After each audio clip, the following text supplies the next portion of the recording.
Muy buenas, soy el doctor Ángel Zambrano, soy médico intensivista y especialista en medicina interna del Hospital Clínica Kennedy. Hoy vamos a hablar de lo que son los desastres. Los desastres son todas aquellas cosas que causan daño severo a la comunidad o a un grupo de personas. Por ejemplo, tenemos tres tipos de desastres. Los que son de origen tecnológico, en eso estábamos hablando, por ejemplo, de una caída de avión, un choque de tren, una caída de un edificio.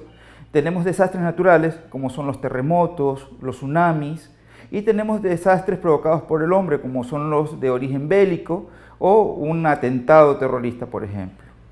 Todos estos desastres tienen un común en la medicina de urgencias, que es la optimización de los recursos. Y para eso nosotros usamos lo que es el triaje.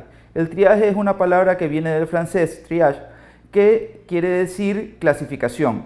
Y justamente se basa en atender a los pacientes con más gravedad para poder asegurar la vida de ellos. En esto usamos una codificación de colores.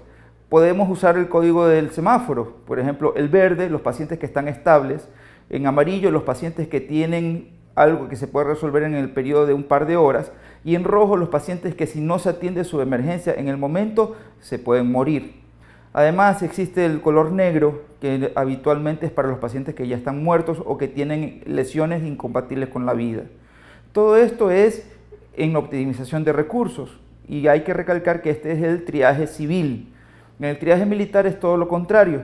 Más bien, el que tiene menos lesiones y puede regresar a la lucha inmediatamente es el que se le da la atención primaria. En todo caso, nuestro trabajo es civil y lo que vamos a optimizar es los pacientes que están en riesgo de vida o en riesgo de muerte, atenderlos primero que a todos. Esos pacientes son los que vamos a dispensar los recursos, los que vamos a focalizar los recursos que tenemos para poder salvarlos. Ahora, tenemos en primera instancia, las patologías que se presentan primero normalmente son de tipo de trauma. Al decir trauma no quiere decir solamente fractura de huesos, sino de lesiones de órganos blandos, por ejemplo, como el pulmón, en un aplastamiento, donde no solo se fracturan las costillas, sino que se lesiona el pulmón. En un accidente de un choque de trenes, por ejemplo, vamos a tener también lesión del hígado o de otras vísceras macizas, del vaso, etc. Pero después, al pasar las horas, en las 24 o 48 horas siguientes, en desastres naturales, por ejemplo, vamos a ver que comienzan a aparecer enfermedades justamente por la contaminación de las aguas, por la falta de alimentación, etc. Y comienzan a aparecer infecciones como tal, diarreas que son muy comunes. Y no debemos olvidar que ya más tardíamente, pero siempre quedan, son las secuelas psicológicas. Cuando nosotros tenemos a alguien que está atendiendo un desastre, muy cerca tenemos lo que ocurrió en el terremoto en Manabí, tenemos que dar atención y soporte no solo a las víctimas del desastre en la parte psicológica, sino también a las personas que atendieron a estas víctimas, porque no cualquiera puede estar listo ni capacitado para atender este tipo de pacientes. Lo que podemos aconsejar es, nadie sabe cuándo va a venir un terremoto, nadie tiene consciente cuándo va a ocurrir un desastre como tal. Lo que nos podemos sacar de conclusión es la prevención y lo que estar preparados que debemos hacer.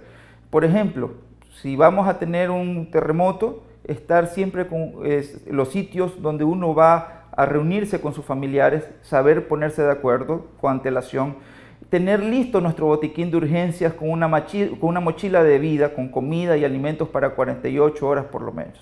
¿Sí? Como conclusión, uno no sabe cuándo va a ocurrir un desastre, pero lo que sí podemos estar es prevenidos y listos para cuando esto ocurra. Por ejemplo, estar con nuestra familia de acuerdo en qué sitio nos vamos a encontrar para saber quién está y quién no está.